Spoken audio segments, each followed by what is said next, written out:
chers amis, sur cette question essentielle. Au fond, pour ce qui me concerne, je crois que le plus important, et c'est d'ailleurs sans doute le plus difficile, c'est de rétablir la valeur de l'autorité. Nous vivons dans une société où toutes les institutions importantes et qui permettent de vivre ensemble sont dénigrées, sont contestées, sont remises en cause.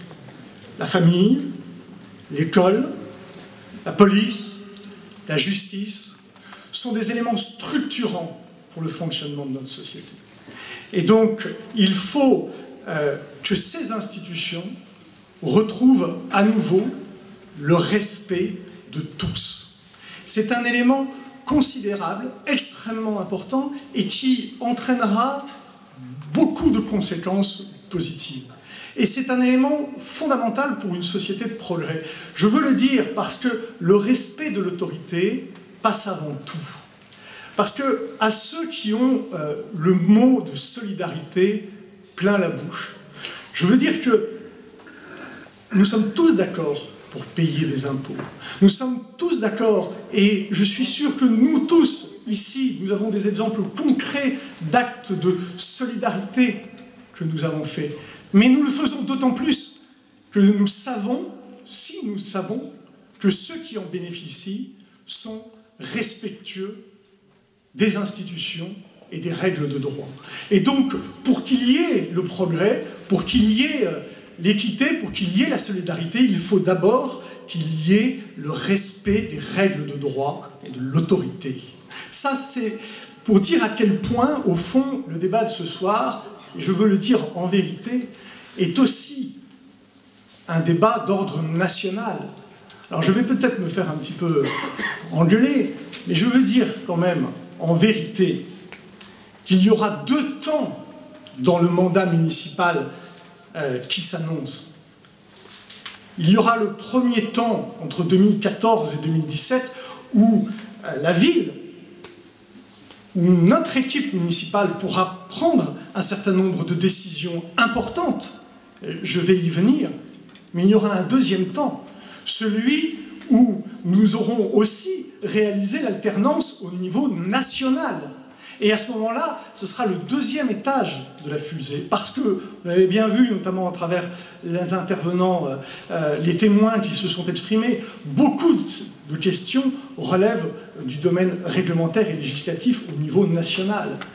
L'un ne peut pas travailler sans l'autre. Et les difficultés que nous avons connues à Grenoble, alors que nous étions au gouvernement, étaient amplifiées parce qu'il y avait un laxisme au niveau local. Mais de la même manière, demain, lorsque nous aurons gagné les élections municipales, il nous faudra aussi être aidés par le pouvoir national, et donc il nous faudra aussi gagner les élections législatives et présidentielles de 2017 pour parachever ce que nous aurons entrepris pendant la première partie du mandat municipal. Mais je voulais dire aussi, pour en revenir aux questions locales, et je sais qu'avec vous, il n'y a pas de danger, mais je préfère quand même le répéter, et par l'intermédiaire des médias, que cela soit dit dans toute la ville. Comment peut-on croire ceux qui, aujourd'hui, à la ville de Grenoble, prennent les engagements que l'on a vus? Pourquoi ferait-il demain ce qu'ils n'ont pas fait pendant 18 ans? Pourquoi? Quelle valeur peut-on accorder aux engagements d'un élu, l'adjoint aux finances et à la sécurité, alors que lui et Michel Destot s'étaient engagés noir sur blanc à quelques jours des élections municipales de ne pas augmenter les impôts, et qu'ils resteront dans l'histoire de notre ville comme ceux qui les ont augmentés de la manière la plus considérable de ces 50 dernières années. Donc, quelle valeur peut-on accorder aux promesses électorales de M. Safar et de M. Destot? En vérité, aucune, évidemment. Alors, pour concrètement essayer de proposer quelques pistes qui relèvent de la compétence municipale, Je ne vais pas évoquer tous les sujets parce que je ne veux pas être trop long et on aura l'occasion d'y revenir. Mais je voudrais évoquer la question de la vidéosurveillance, par exemple. Avec un chiffre, un élément de comparaison. À Valence, ville socialiste, de 60 000 habitants, donc nettement plus petite que Grenoble. À Lyon, ville 3 fois plus importante que Grenoble en population, ville socialiste, il y a une caméra de vidéosurveillance pour 1500-1600 habitants. À Grenoble, il y a une caméra de vidéosurveillance pour 8000 habitants. C'est factuel, c'est très concret. Donc si nous voulons, et nos amis qui sont dans les oppositions à Valence et à Lyon, considèrent qu'il n'y en a pas assez. Donc c'est vous dire le chemin qu'il y a à parcourir. Et si nous voulons seulement, mais ce sera déjà un grand pas, nous remettre au niveau de Valence et de Lyon telles qu'elles sont aujourd'hui, il faut investir 3 millions d'euros. 3 millions d'euros. Et 3 millions d'euros, c'est la moitié des économies que nous pouvons réaliser sur un mandat en diminuant, en ramenant les dépenses de fêtes, cérémonies, indemnités des élus, colloques, etc., au niveau où elles étaient en 2002 à Grenoble. Donc vous voyez que ceci est parfaitement réalisable. La deuxième piste sur laquelle il faut travailler, c'est la question des bailleurs sociaux. Parce qu'il y a quand même une chose qui est sidérante, c'est que le principal bailleur social de Grenoble, qui est Actis, travaille sur la question des attributions dans la plus parfaite opacité.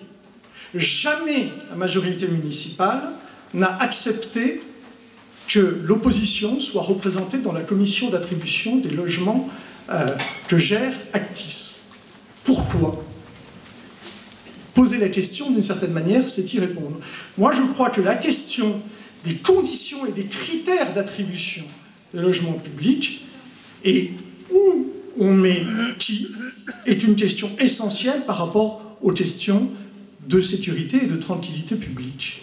Je voudrais donner une autre piste de réflexion, c'est qu'à Boulogne, eh bien, l'office HLM a obtenu de la justice, pour trouble de jouissance, l'expulsion de familles qui étaient notoirement connues pour pratiquer du trafic de stupéfiants. Donc l'arsenal juridique existe, il a d'ailleurs été validé par la Cour d'appel de Versailles. Eh bien voilà une piste qui n'a jamais été explorée au cours de ces 18 dernières années à Grenoble et sur laquelle nous pouvons travailler. Je voudrais en donner une troisième pour essayer de balayer un peu la diversité des mesures qu'il est possible de prendre, il y en a bien d'autres. C'est la question, ça va vous paraître surprenant de prime abord, mais c'est la question de la réforme des rythmes scolaires, qui a été menée, vous le savez, par la municipalité à marche forcée dans des conditions détestables, qui font d'ailleurs qu'il y a beaucoup d'agents de la ville de Grenoble qui sont aujourd'hui en grève ou qui le seront la semaine prochaine parce qu'ils se plaignent des conditions dans lesquelles cette réforme est mise en œuvre. Eh bien, je veux dire que pourquoi ne pas réfléchir, et ils auraient dû le faire, pourquoi ne pas réfléchir à ce qu'une partie de ce temps périscolaire supplémentaire permette la mise en place de règles d'instruction civique, d'éducation aux règles de vie en société, à destination des enfants de CM2 qui sont... parce qu'il faut prendre ces questions-là très jeunes. Et c'est vrai pour les enfants, mais on peut tout à fait imaginer que ces questions-là aussi, on y intègre les parents pour pouvoir diffuser les valeurs éducatives telles que celles que nous voulons dans notre société. Je vous remercie.